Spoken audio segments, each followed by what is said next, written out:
l'émission Ose éclairer l'opinion et échange d'opinion, la vérité sans maquillage. En direct sur Face Télévision, accessible sur TNT, Star Times et Orao TV. Deux voix engagées vous accompagnent au cœur des grands débats des sociétés. Mbinziando Kintalambi Ndombasi Mardoché, juriste, chercheur, une pensée aiguisée au service de la vérité. Ndombasi Baonda Jorgi, la voix du peuple, l'œil du terrain. Rendez-vous chaque mardi, jeudi et dimanche à 20h précise.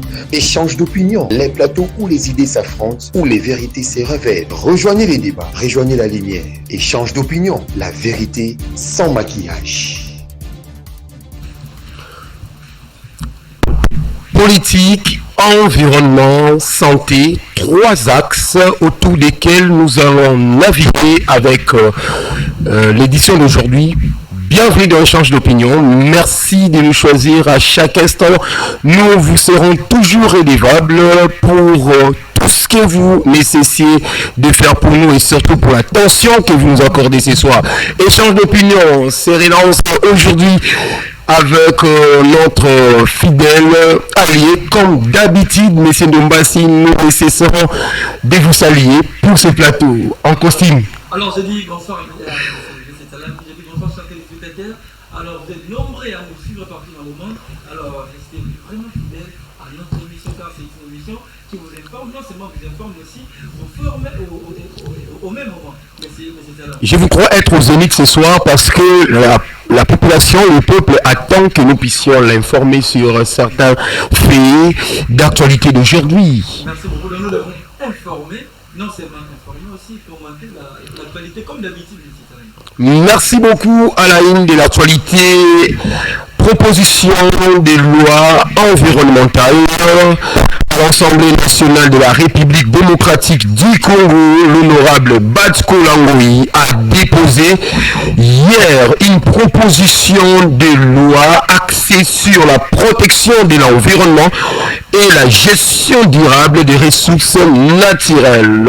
Selon l'initiateur, ces textes visent à renforcer l'arsenal juridique face à la déforestation et à l'exploitation anarchique des ressources et aux effets des changements climatiques qui frappent déjà plusieurs provinces du pays. Toujours dans les cadres d'actualité, nous allons parler de ce qui concerne la province de Sankourou. La CENI reprogramme, les calculs politiques s'intensifient. La Commission électorale nationale indépendante a fixé au 7 avril 2026 l'élection du gouverneur et du vice-gouverneur du Sankourou. Toujours dans les cadres d'actualité, c'est là où nous allons nous arrêter avant de porter quelques commentaires. Addis Abeba, Tshisekedi à la tribune de l'Afrique, la paix à l'Est, au cœur des enjeux. Le président de la République démocratique du Congo, Félix Antoine Tshisekedi, est arrivé ce 14 avril 2026 à Addis Abeba pour participer à la 39e session ordinaire de l'Assemblée des chefs d'État et de gouvernement de l'Union africaine. Tel était l'essentiel de l'actualité. Nous entrons déjà. M. Ndombasi, l'initiateur de ces textes, vise à renforcer l'arsenal juridique face à la déforestation, à l'exploitation anarchique des ressources naturelles et aux effets des changements climatiques qui frappent plusieurs provinces. Maintenant, une question tombe autour de laquelle, bien évidemment, nous allons ressasser l'actualité. Pourquoi une nouvelle loi sur la flore et la faune alors que les textes légaux existent déjà? Pourquoi cette loi sur la flore et la faune? Je dirais déjà premièrement la RDC c'est une solution par rapport au réchauffement climatique. Parce que nous avons tellement de ressources, nous comptons tellement de ressources avec la ressource forestière, nous avons une grande forêt dans notre pays. Alors, sur ce, vraiment, il faut encadrer certaines choses par la loi. Alors, Moseba Paul Angoli, étant déjà député national, il a proposé cette loi, mais ce que nous devons savoir, M. Kalambi, ce ne sont pas les lois qui manquent dans ce pays. Les lois ne manquent pas dans ce pays, mais c'est quand même l'application de ces lois-là. C'est quand même l'application de ces lois. Ok, c'est le problème de l'application de la loi. C'est le problème de l'application de Mhm. les lois. Les lois ne sont pas respectées, les lois ne sont pas mises en application. C'est pour ça que nous voyons quand même cette marche-là, cette différence-là, cet écart-là entre les lois et l'application. Donc les lois actuelles parfois sont insuffisantes. Donc si on peut dire ça, sont insuffisantes, c'est pourquoi il y a quand même, on pourra saluer l'initiative de l'honorable pour avoir proposé cette loi qui n'est pas encore acceptée. Non, les lois ne sont pas insuffisantes, mais juste il faut encadrer, il faut encore amener de nouvelles choses.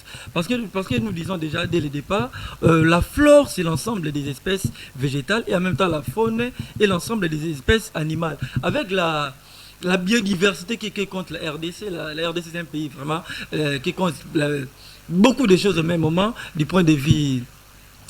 Sur le plan avec les animaux, nous avons beaucoup d'animaux ici. Nous avons aussi la forêt, nous comptons la forêt. Nous avons plusieurs choses au même moment. Donc cela veut dire qu'il faut encadrer certaines choses par une loi ou par des lois. Alors déjà avec les COP, c'est la conférence des Nations Unies sur les climats, COP 15, COP 21. La RDC a joué toujours un rôle très important là. C'est pour cela que nous devons vraiment savoir notre rôle et vraiment porter notre voix au niveau des Nations Unies. Mais c'est Salambi, au niveau des Nations Unies, il y a les projets RED, au niveau des COP, les projets RED qui visent à financer certains pays, surtout les pays mers, les pays qui contiennent vraiment des grandes ressources, surtout avec la forêt. Nous avons la RDC et le Brésil. Il n'y a que le Brésil qui est devant la RDC, avec la forêt, je crois, c'est la forêt Amazonie. Oui. La forêt Amazonie. Donc, ce n'est que le Brésil, et après vient la forêt équatoriale. Donc, nous comptons vraiment une grande ressource, et il faut vraiment protéger. Et partout dans le monde, leurs yeux sont braqués sur la RDC, M. Salambi. Maintenant, vous avez parlé sur l'existence de la loi ou l'applicabilité de cette loi. La question tombe, comment garantir l'effectivité de cette loi sur terrain? Alors, j'allais vraiment arriver là, et surtout avec les financements de ces projets RED où les pays industrialisés, parce que nous avons ce qui cause vraiment problème, c'est l'industrialisation, M. Salambi. Lorsqu'il y a l'industrialisation, lorsque nous exploitons des matières premières et autres, il y a quand même l'émission de gaz à effet de serre, et ces gaz-là vont quand même répercuter sur les climats. C'est comme ça que nous avons les réchauffements climatiques, M. Salambi. C'est comme ça que nous avons les réchauffements climatiques. Donc, comme nous avons les réchauffements climatiques, il doit y avoir aussi beaucoup de plantes dans le monde, parce que ce sont les plantes qui protègent l'environnement. Lorsqu'il n'y a pas de plantes, cela veut dire l'environnement sera vraiment dans un mauvais état. Donc si je vous comprends bien, donc on va mobiliser certainement les gens, les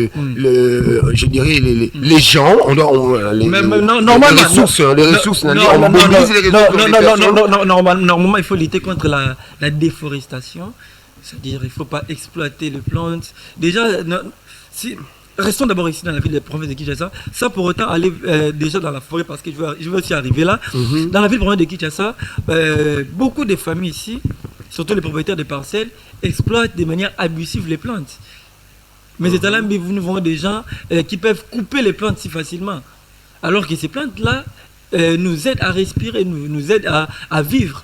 Alors normalement, on ne peut pas couper les plantes. C'est juste pourquoi donc si on ne coupe pas les plantes, on doit transformer nos parcelles en forêt. Non, ça m'est bon.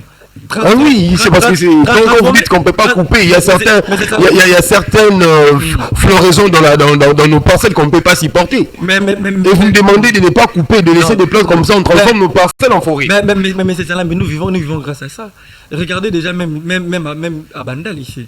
Déjà à Bandal ici, il fait tellement chaud. Pourquoi? Il n'y a pas assez de plantes. Mais si vous partez par exemple vers Mitendi, vers Ngaliema et autres là, vous allez voir qu'il fait vraiment beau à vivre. Pourquoi? Il a plus de plantes. Donc il faut lutter contre la déforestation, M. Salambi, lutter contre la déforestation, l'exploitation des plantes. Si nous partons aussi au niveau de notre forêt, M. Salambi, nous avons quand même beaucoup de plantes au niveau de notre forêt.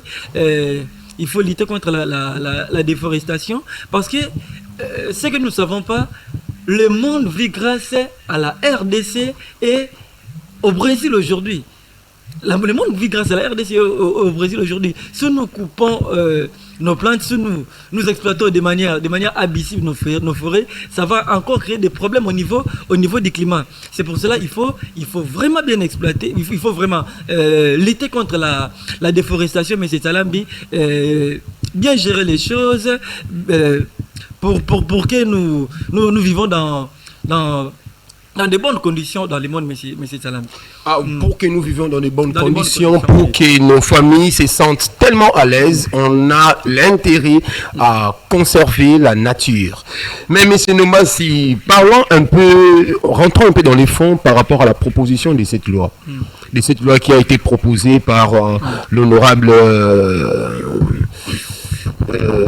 rappelez-moi un peu son nom, l'honorable Batskola. Et voilà maintenant la question, est-ce que cette loi protège-t-elle réellement la communauté locale? La loi normalement devait protéger comme on disait, la flore et la faune. Et surtout vraiment, nous le disons, nous allons encore les répéter, la RDC aujourd'hui vraiment...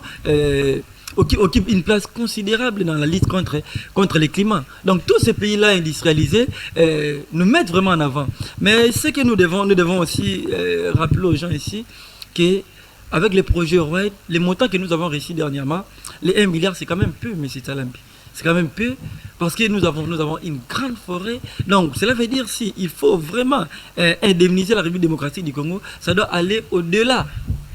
Comment expliquer, par exemple, le Brésil doit prendre 20 milliards et donner à la RDC 1 milliard? Là, il y a quand même de l'injustice, M. Talambi. Cela veut dire que nous devons encore mener notre voie au niveau de l'Union africaine, lutter encore plus fort pour que nous bénéficions de cela. Ou soit, M. Talambi, nous devons exploiter nos forêts, plutôt notre forêt. Nous devons exploiter notre forêt, exploiter nos plantes. Oui. Parce qu'ils ne doivent pas nous dire que non, comme vous êtes là, vous ne devez pas exploiter votre forêt parce que le monde dépend de vous. Mais nous ne devons pas exploiter nos forêts, M. Salambi, mais nous n'avons pas de moyens. La RDC n'a pas de moyens. S'il faut atteindre tous ces dons avec les projets RED d'1 milliard, là ça ne suffira pas. Cela veut dire que nous devons encore exploiter nos forêts. Là, ça va nous pousser à exploiter nos forêts et ça ne sera pas aussi une bonne chose au niveau international. L'ONU ne va pas quand même aimer. Alors, ce qu'il faut vraiment faire, surtout au niveau du ministère de l'Environnement, je sais déjà, lorsque Mme F. Bazaïba était à la commande de ces ministères, nous avons mené quand même... Au niveau de l'environnement, oui. Nous avons mené quand même une lutte incessante. C'est comme ça qu'aujourd'hui nous avons quand même réussi quelque chose. Donc cela veut dire l'ONU doit vraiment penser à la RDC parce que la RDC est un pays vraiment solution sur le réchauffement climatique. Merci beaucoup. Nous allons quand même là nous avions réfléchi de manière un peu générale, mais attendez, cette proposition de loi elle est tellement délicate et j'aimerais que nous touchions un peu des points focaux par rapport à ça. Par rapport à cette proposition de loi, au début de l'introduction, nous avons évoqué qu'il existerait des textes légaux. Mais pourquoi est-ce qu'a mené cette proposition de loi? Mais vous savez, lorsque nous sommes dans la loi numéro, ça doit être la loi numéro 14/003 qui a été élaborée depuis 2014, cette loi existe justement pour encadrer tout ce que nous venons de dire là. Mais on doit quand même essayer de faire une étude comparative entre la proposition de loi actuelle et les lois cadres de la République. Essayez un peu de faire cette comparaison. C'est cette comparaison un peu. Bon, M. Salambi, on doit toujours renforcer, amener de nouveaux apports.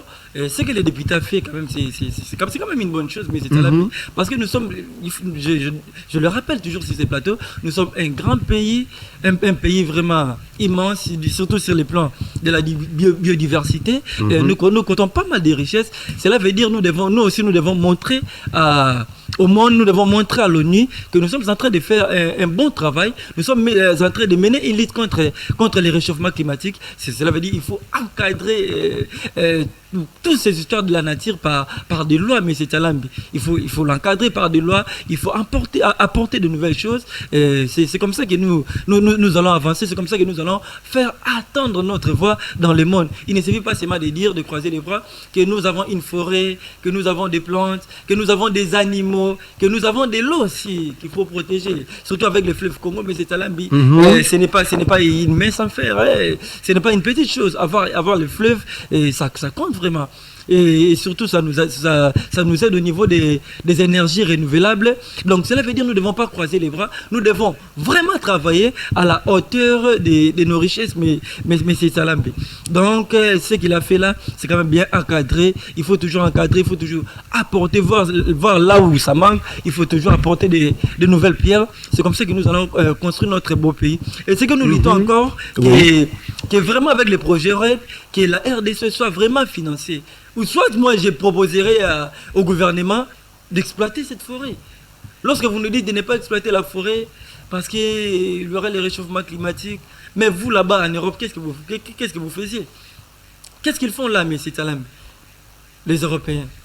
Au niveau de l'Amérique, ils ne font qu'exploiter exploiter les minéraux, exploiter les richesses avec l'industrialisation. Déjà connaissant le méfait de l'industrialisation, il y a la production de gaz, et ces gaz-là détruisent la nature, monsieur Salambi. Donc cela veut dire, si la RDC doit respecter toutes ces choses, nous devons aussi bénéficier de nos richesses, monsieur Salambi.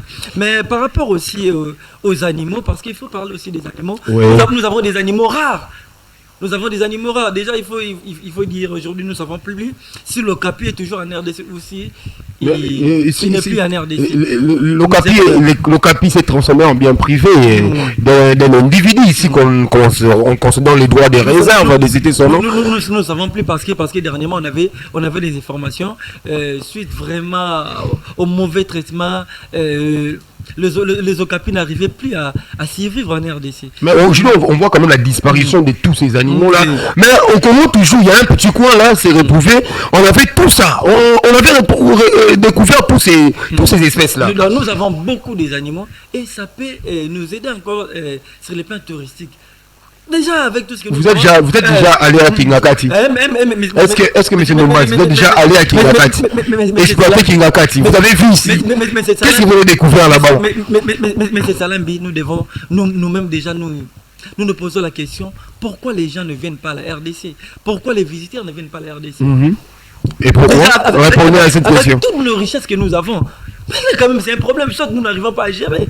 Le tourisme, déjà, ça peut nous rapporter beaucoup. Il y a un individu qui a vidé la forêt et il a emporté tous ses animaux chez lui à la maison. Déjà, non, ça c'est un fait qui énerve. Déjà, mais c'est avec un bien de l'État, un bien commun ne peut pas se transformer en bien privé parce qu'on a porté les torses d'un soi-disant chef de l'État, ancien chef de l'État. Déjà, mais c'est Salambi, avec tous les parcs que nous avons, vous le connaissez très bien, parce que nous avons tous lié à étudier la géographie de la RDC dans la classe des premières, secondaires, deuxième, secondaire là à l'époque. Oui. Aujourd'hui, c'est la 7e, 8e. Donc, mais c'est Salambi, nous avons des parcs. Nous avons des richesses où nous pouvons quand même attirer des personnes partout dans le monde venir visiter notre pays. Et pour ces points, je tiens à rappeler à l'opinion que mon voisin ici, M. Nombassi, nous avons commencé avec lui très tôt depuis l'école, au niveau secondaire, et nous montions ensemble. Jusque même à l'université, on a pratiqué les mêmes banquettes. Donc voilà, lui Nombassi, moi aussi Nombassi, passons. Mais retournons un peu sur ces points-là. Le tourisme, le tourisme, c'est bon, mais ce qui s'est passé, la privation des biens communs. Moi, je suis là-bas. Mais c'est ça, mais Non, mais c'est une masse. ce qui se passe à Kingakati, moi, je n'ai pas vraiment des informations précises. Ah, ben, il faudrait aller. Il faudrait aller. Moi, je me pose la question. Il faudrait y aller. Je me pose la question. Nous avons vu Maman Livre plusieurs fois avec les lions, les lions. Mais c'est ça, moi, je pose la question. Où est-ce qu'ils ont pris ces éléments? C'était pour piller. C'était pour piller la chose publique. Est-ce qu'ils n'ont pas dépouillé au profit personnel. Est-ce qu'ils n'ont pas dépouillé nos parcs? Ah voilà. Des parcs de virus. Aujourd'hui, il n'y a plus rien. Même si vous partez aux eaux là-bas, il n'y a rien. Mais c'est normal, c'est quand vous partez aux eaux aujourd'hui. Qu'est-ce qui se trouve là-bas? Donc cela veut dire si ce sont des biens de l'État, l'État doit récupérer ses biens. L'État doit se conjuguer des fonds pour aller récupérer tout ça. Doit récupérer ses biens et ça sera vraiment une bonne chose. Mais c'est à l'ambi et surtout vraiment là, nous voulons vraiment mettre l'accent sur ces points, le tourisme, parce que nous avons des ressources, nous avons des biens, nous avons des animaux. Pourquoi les gens ne viennent pas? Construisons notre pays. Peut-être à travers le tourisme, notre pays peut aussi avancer. Déjà, regardez, M. Tchalambi, ce ministère-là, comment est-ce que ça fonctionne? Le tourisme, est-ce qu'il y a des moyens est-ce qu'on met des moyens à ces ministères? Le ministère du tourisme, est-ce qu'il y a des moyens? Cela veut dire que ce sont des secteurs qu'il faut encadrer, ce sont des secteurs qu'il faut mettre des moyens, mais nous voyons, c'est comme si nous, dans notre pays, nous mettons la force dans des domaines où il ne faut pas mettre la force. Et s'il va s'agir de la francophonie, là on déploie tous nos efforts. Hein? Tous nos efforts. Prête même à piller, à vider la caisse de l'État. Au niveau du sport. Mais ce qui concerne personnellement notre pays, là on néglige.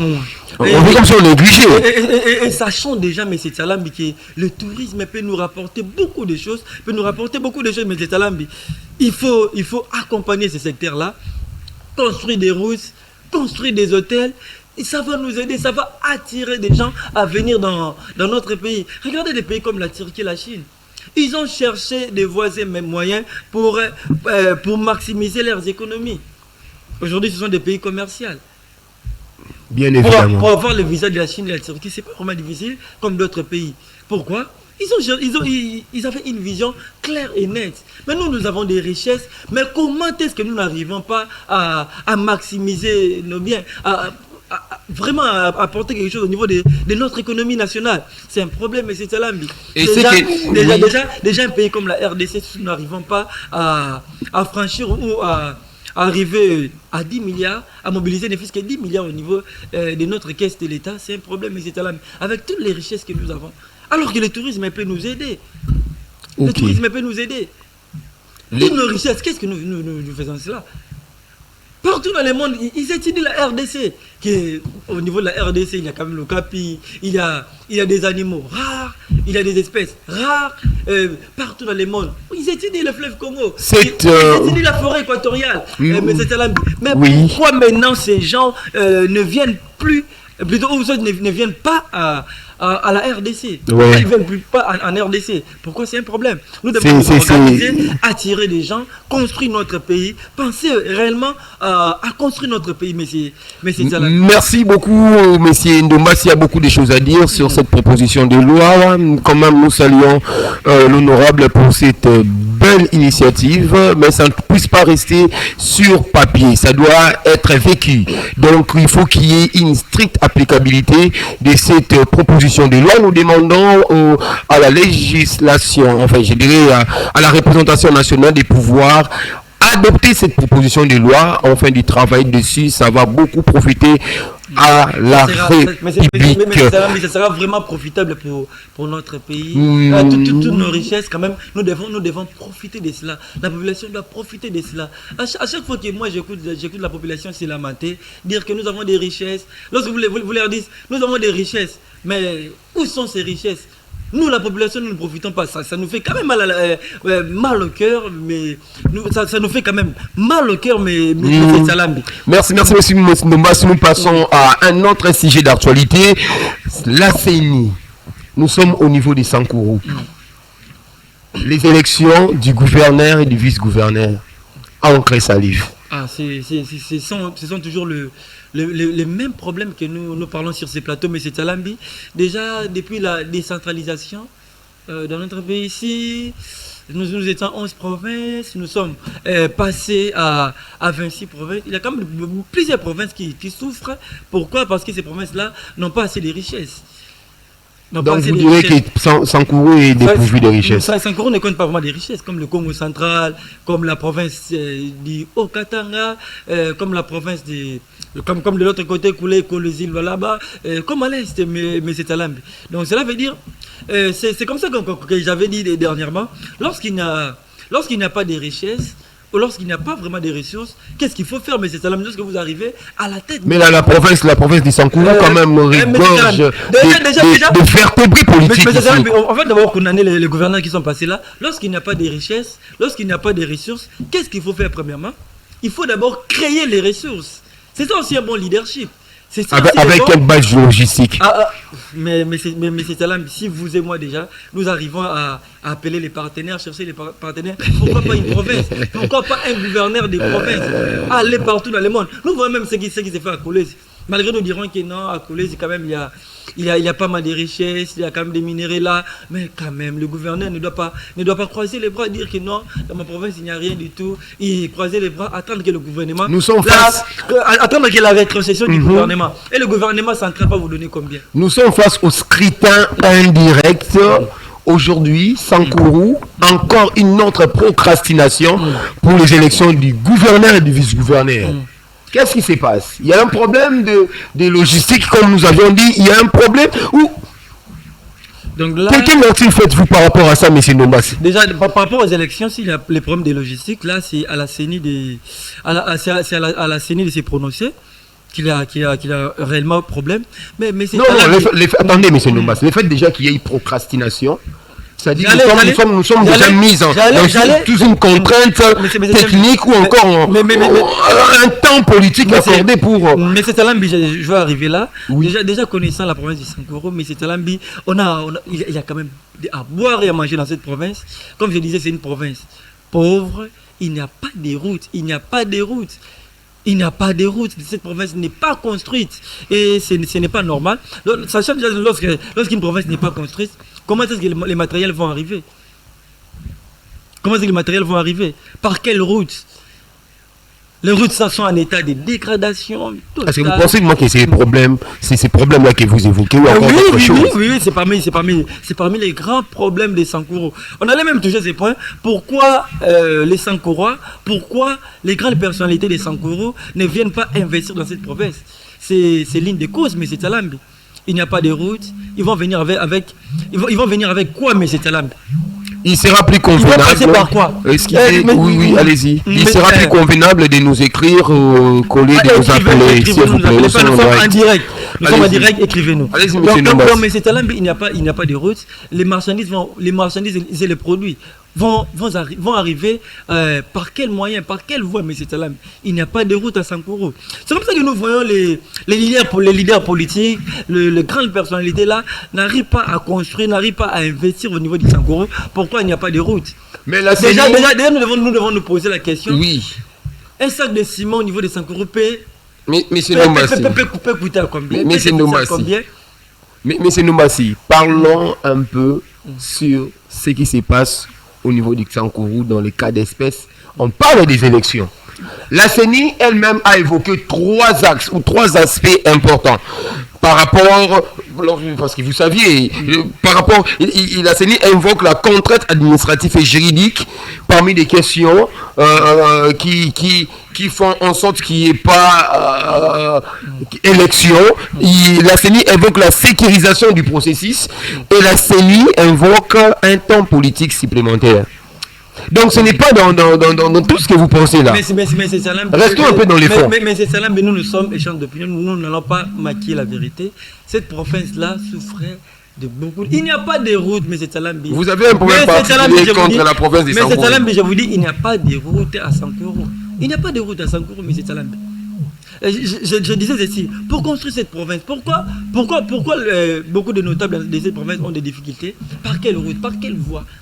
Et déjà, il faut se poser la question, si niveau, déjà au Kassai, les produits coûtent cher, et au Sankourou, quelles seront vraiment les conditions là? quelles seront les conditions? Je pose une question directe. Je pose rapidement cette question. Monsieur Jordi Ndombassi, est-ce que la CENI fait-elle correctement son travail au niveau des Sankourou là-bas? Bon, la CENI... J'aimerais que nous entrions dans le fond du problème. La CENI fait son travail. Quand même, ils sont en train de respecter les étapes. Et pensez-vous que toutes ces raisons évoquées par la CENI sont-elles valables? Ils attendaient les dépôts des candidats. Ils ont déjà tous les dépôts. Et de quelle manière traitent-ils ces décès des candidats? Ils ont repoussé. Ils ont repoussé. C'est quand même bien. Il faut organiser les élections dans de bonnes conditions. C'est quand même une bonne chose. Il y a une pression. Parce qu'il n'y a pas eu d'attente. C'est pourquoi on a procrastiné les élections. Il aurait fallu que les élections soient faites en ce moment-ci. Mais on a procrastiné parce que, semble-t-il, il n'y a pas d'attente. Il y a 3 camps qui tournent autour d'un problème qu'ils ne sont pas capables de gérer tous. Déjà avoir 3 ou 4 camps, ça a toujours été normal, c'est la politique.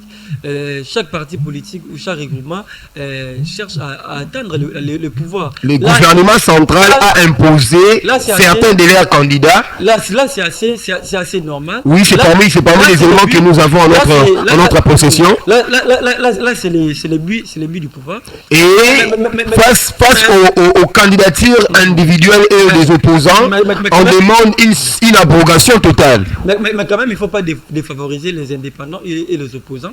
Là, quand même, nous serons... C'est ça le nez du problème. Là, quand même, nous sommes contre ces... La CENI est appelée à être une commission indépendante. Mais c'est ça, mais j'ai dit... Ça ne tranche pas selon les tendances. Que la CENI, normalement, doit organiser les élections libres et transparentes. C'est ça le nez du problème. Ça sera une bonne chose, mais c'est à l'ambi. Mais revenons quand même au problème des Sankourou, mais c'est à l'ambi. Cette province, je vous dis, même les Sankourou et même pleurniche à tout moment. Pourquoi cette province n'est pas construite, cette province est délaissée, mais c'est Salambi. Donc il faut vraiment avoir une grande personne avec une bonne vision à la tête de cette province, un bon leadership. Il faut mener un bon leadership dans cette province pour que cette province se redresse. Parce que nous savons déjà cette province, c'est quand même une province de grandes personnes. Des personnes comme Lambert Mende, comme M. Lambert Mende au Mbalanga, Augustin Chio, enfin Léonard Chio Kitundu. Léonard Chio Kitundu, la province de Patrice Emery Lumumba, la province de notre ami qui est de notre ami qui se trouve au niveau de la prison, je crois. Vous le connaissez mieux. Constant Mutamba. Donc c'est la province, comme une province de grandes personnalités. Donc il ne faut pas délaisser cette province. Cette province mérite mieux. Il doit y avoir un bon leadership dans cette province, mais c'est Salambi. Merci beaucoup, M. Ndombassi. Même si vous êtes en train de vouloir échapper à traiter les problèmes dans le fond, nous vous rappelons que nous sommes échange d'opinion, vous l'avez soulevé tantôt. Ici, nous disons la vérité telle qu'elle est. On n'est pas ici pour maquiller la vérité. Le peuple congolais a besoin de transparence dans tout ce que nous faisons. La transparence au niveau des institutions, la transparence même jusque dans nos foyers. Donc il faut créer de la transparence, M. Ndombassi. Ne maquillons pas les blés. J'ai toujours dit ça. Oui. Il y a un problème parce qu'en ce temps de report, ça donne à ces candidats gouverneurs d'aller chercher maintenant des voies et moyens pour aller corrompre ces députés. C'est ça aussi le vrai problème que nous avons toujours eu à soulever. Mais non, nous sommes face à la République des hommes forts. Des gens qui n'ont pas de moyens, ne sont-ils pas favorables? Mais c'est ça, s'il vous plaît. Donc ce sont les grands problèmes que nous relevons à tout moment dans les élections. C'est la corruption, dans les élections, aux élections indirectes. Donc il y a toujours ces problèmes-là, ces problèmes de corruption où les députés provinciaux attendent les candidats gouverneurs, les candidats sénateurs pour venir leur donner de l'argent. Là, c'est quand même anormal. Et au lieu de choisir ou de lire des gens qui viennent avec des bons projets pour élever nos provinces, mais ils préfèrent quand même prendre de l'argent, prendre la monnaie. Mais est-ce que vous pensez que tous ces députés-là manquent de moyens? Ils n'ont pas de moyens. Donc la République ici ne leur paye pas. Il faut toujours s'attendre à des magouilles. C'est pourquoi le pays tourne en rond. Rien n'évolue. Déjà ils sont habitués lorsqu'il y a élection. Mais tous ces gens habitués, on doit les décarpiller. Au niveau des provinces, surtout au niveau des gouverneurs, Il a toujours touché Maboula, même aussi. Ne dites pas, mais monsieur Ndombassi, ne venons pas normaliser ce qui ne peut pas être. Ce qui ne répond pas aux normes de la normation. Excusez-moi. J'ai dit ceci, ne dites pas qu'ils sont habitués. Non, ce sont des choses qu'on doit crier dessus et qu'on doit balayer. Non, mais je disais ici, je n'ai pas normalisé cela, mais c'est la réalité. Comme c'est la réalité, nous sommes en train de décrire. C'est quoi la réalité? La réalité qui est beaucoup de nos députés sont corrompus par les candidats sénateurs et les candidats gouverneurs. C'est comme ça que nous avons des gouverneurs incompétents qui n'arrivent pas à relever nos provinces. Déjà les problèmes d'enclavement de nos provinces sont enclavées. Prenons le cas de Sankourou. Sankourou est enclavé, M. Salambi. C'est pas seulement le cas pour les Sankourou, plusieurs provinces aussi. Et tous ces bourreaux que nous avons cités, qui sont ici de cela, ils n'ont rien fourni. Et même dernièrement, M. Salambi, je disais aussi, peut-être aussi pour désenclaver nos provinces, désenclaver la République démocratique du Congo, il faut aussi penser aussi à construire les chemins de fer, avoir aussi les trains, comme au niveau aussi de la Tanzanie déjà. Au niveau de la Tanzanie, il y a déjà des TGV, les trains à grande vitesse, les trains électriques, mais ce n'est que la RDC qui est restée derrière. Mais c'est nous n'arrivons pas à évoluer. Mais c'est un problème, mais c'est Alambi. Observez ce qui se passe à Tanzanie, même chez notre ennemi, le Pierre. Qui vient à profiter de la RDC. Les choses sont en train de se faire normalement. Mais pourquoi nous n'arrivons pas? Déjà, la RDC, c'est un grand pays, c'est un pays continent où il y a quand même beaucoup de provinces. Il faut toujours chercher à décentraliser. Parlons. Ne laissez pas seulement le gouvernement central, le gouvernement central à résoudre les problèmes des provinces. Mais au niveau déjà des provinces, retournez-moi les crachoirs. Nous devons avoir des hommes forts, des gouverneurs forts, des gouverneurs qui ont des grands projets. Retournez-moi les crachoirs, mais c'est normal. J'ai comme l'impression aujourd'hui, vous avez tendance à éviter à esquiver à nos questions.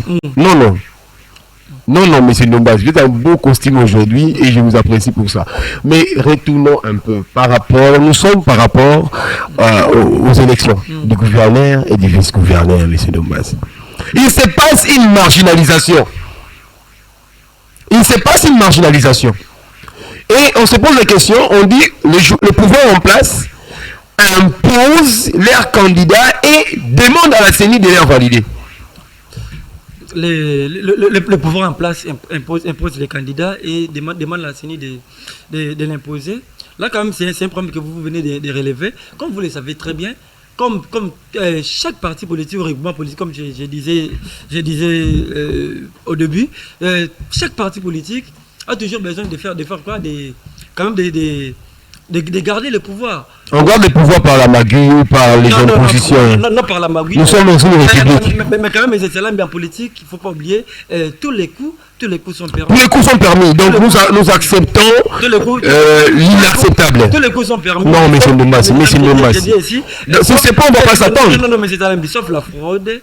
La fraude, on ne va pas accepter comme la fraude. On ne va pas aussi accepter la corruption, mais c'est ça. Il faut faire de bonnes guerres. Oui, voilà. Il faut faire de bonnes guerres. Mais tous les coups quand même sont permis. Mais je veux aussi appeler. En détricotant la vérité. Je veux aussi appeler les gens du pouvoir. Chercher à imposer votre candidat, ce n'est pas un problème. Mais le vrai problème, c'est résoudre les problèmes de la population. Aujourd'hui à Kinshasa, nous avons connu un problème, surtout au début, avec notre gouverneur. Le gouverneur est du pouvoir, il est venu du pouvoir. Donc, M. Salambi, le problème, ce n'est pas seulement de chercher à imposer, mais de venir résoudre les problèmes de nos provinces. Et surtout, nous savons déjà, au niveau de notre gouvernement provincial, les deux messieurs, le gouverneur et le gouverneur adjoint, ils ont eu des gros problèmes pour gérer au début de leur mandat au niveau de Kinshasa. C'est le conflit d'intérêts. Donc, non, c'est pas quand même le conflit d'intérêt. Déjà, au niveau de Kinshasa, il n'y a pas de conflit d'intérêt. Allez-y. La relation entre M. Bumba et M. Iyeli, ils entretiennent quand même de bonnes relations, M. Salambi. Donc, il n'y a pas de conflit d'intérêt. Mais sauf qu'ils ont connu beaucoup de problèmes au niveau de la ville de province de Kinshasa. Et il y avait aussi une préparation. Comme au niveau de nos partis politiques, ils ne se préparent pas vraiment pour le pouvoir. En arrivant déjà au pouvoir... Et ils sont surpris une fois élus, ils savent à quel sens se vouer. ils doivent commencer par où? C'est déjà un problème sérieux. À quel point il faut toucher, voilà. Donc, et machin et autres. Donc, cela veut dire, c'est... Donc, nous en RDC, nous connaissons un problème de l'impréparation, où nos politiciens ne s'y préparent pas. Vous allez voir un opposant crier haut et fort que tel monsieur doit quitter, lui c'est incompétent. Mais une fois au pouvoir, il n'arrive pas à résoudre les problèmes. Pourquoi? L'impréparation. Lorsque nous sommes à l'opposition ou lorsque nous ne sommes pas aux affaires, nous devons nous préparer, bien lire les choses, bien faire la lecture des choses, chercher à résoudre les problèmes de notre pays, mais c'est Salam. Un message à tous ceux qui sont au niveau du Sankourou, aux candidats gouverneurs, aux vice-gouverneurs, mais de plus aux députés provinciaux, chers amis, chers députés provinciaux, chers honorables. On vous appelle honorable, c'est-à-dire vous avez l'étiquette de défendre l'intérêt national. Ne cédez pas aux antivaleurs. À chaque fois que je passerai sur ce plateau d'échange d'opinion, je viendrai ici pour contredire tout ça. Ne cédez pas aux antivaleurs. Faites-vous respecter.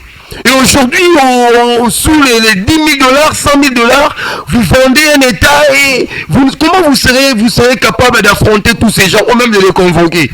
Parce qu'ils vous achètent déjà dès le départ. Ne cédez pas aux antivaleurs. Merci beaucoup, M. Salambi, pour cet appel. Moi aussi, je lance cet appel aux députés, aux élus de Sankourou.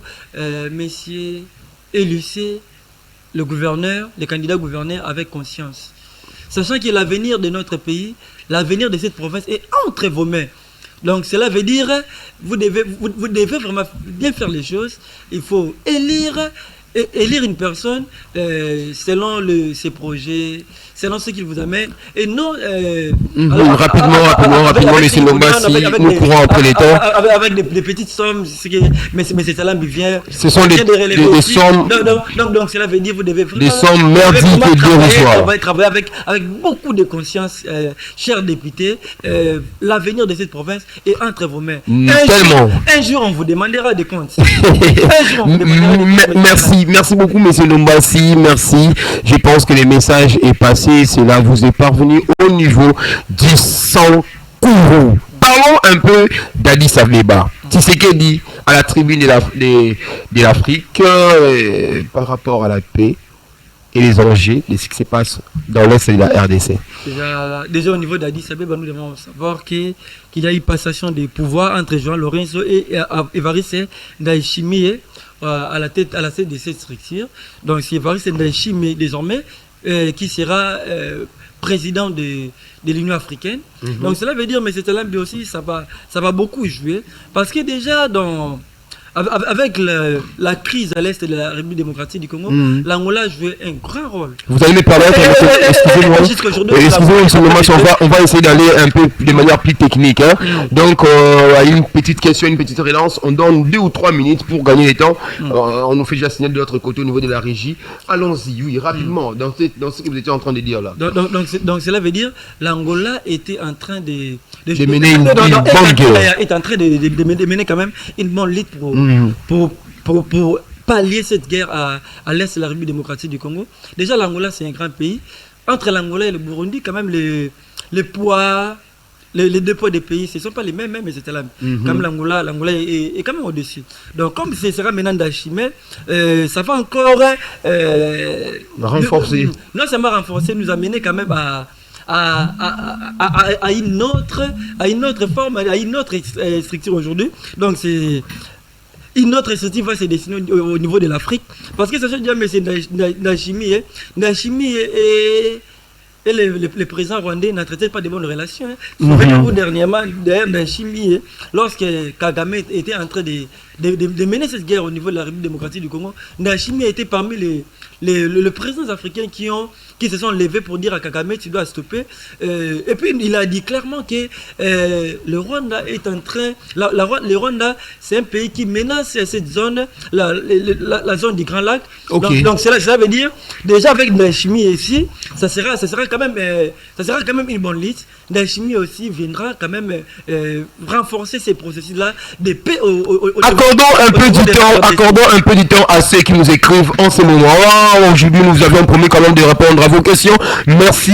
Il s'agit d'Eric Bokassi depuis Kinshasa qui dit le président de la République a effectué combien de voyages depuis son ascension au pouvoir et ce que cela a apporté.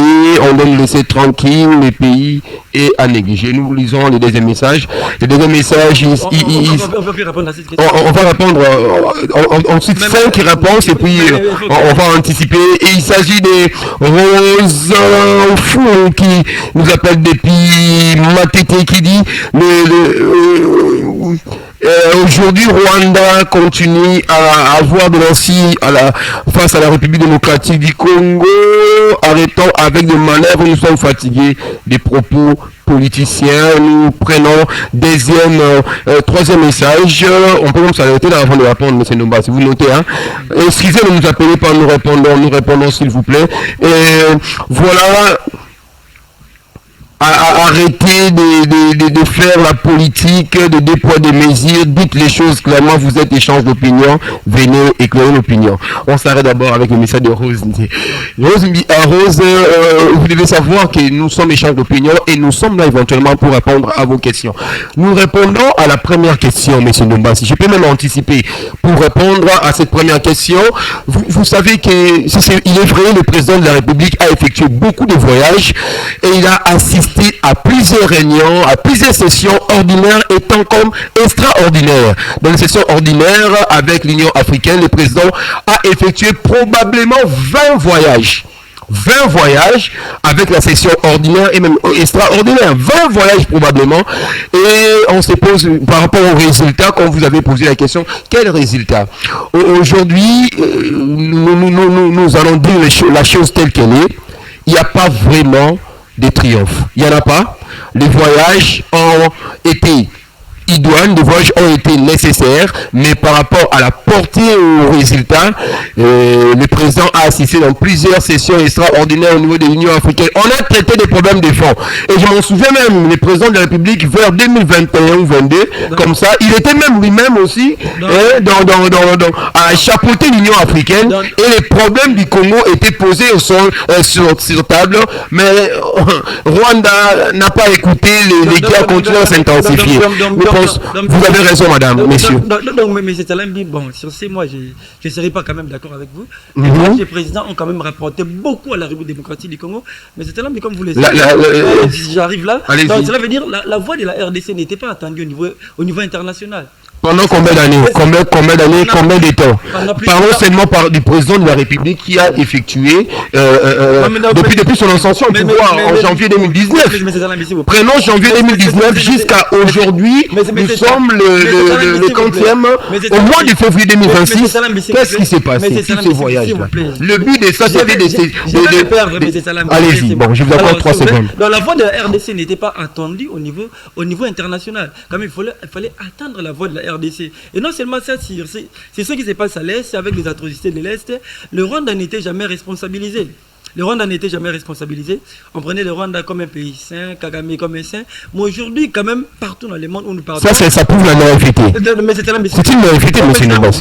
S'il vous plaît. Alors que les évidences sont là. Non, mais c'est un s'il vous plaît, j'arrive. Les évidences sont là. Mais c'est un s'il vous plaît, j'arrive. Alors qu'aujourd'hui, partout dans le monde, on reconnaît le Rwanda comme étant le pays qui soutient l'AFC M23 ou presque beaucoup de groupes rebelles qui œuvrent au niveau de l'Est. Donc le voyage du président de la République a quand même beaucoup apporté. Et même dernièrement avec le président Trump, dernièrement, il a même salué la présence du président. Mais M. Mombassi, c'était quoi les buts? Non, excusez-moi, vous allez répondre à cette question. Je vais finir par là. Allez-y rapidement. Mais Trump a même salué la présence du président républicain dans la salle. Dire que c'est un monsieur vaillant, notre président de la République. Malgré tout ce qu'il a connu, il n'a pas quand même baissé les bras et quand même voir quand même les présidents des États-Unis féliciter notre président. C'est pas une mince affaire. Répondez à cette question. La voix de la RDC est entendue partout dans le monde. C'est pas une mince affaire. La voix de M. Mombassi. Et non seulement ça, partout. Nous devons dire la vérité. Nous devons dire la vérité. Notre signature, c'est la vérité sans maquillage. Mais nous n'allons pas émailler le bleu. J'ai toujours contredit tout ça. Depuis son ascension au pouvoir, il a effectué beaucoup de voyages. Il a assisté dans toutes les sessions de l'Union africaine. Et les socles de ça, c'était de mettre la paix, d'imposer la paix au niveau de l'Est de la République. Aujourd'hui, la paix n'y est pas. Le peuple continue à courir sous des tonnerres et des coups de balle. Donc, mais c'est ça, Lambi. La première des choses à faire, c'était d'abord de chercher d'abord que le monde entier reconnaisse réellement que le Rwanda est derrière les atrocités. Après l'avoir reconnu, puisque aujourd'hui c'est prêché, mais aussi de tout le monde que Rwanda nous adresse.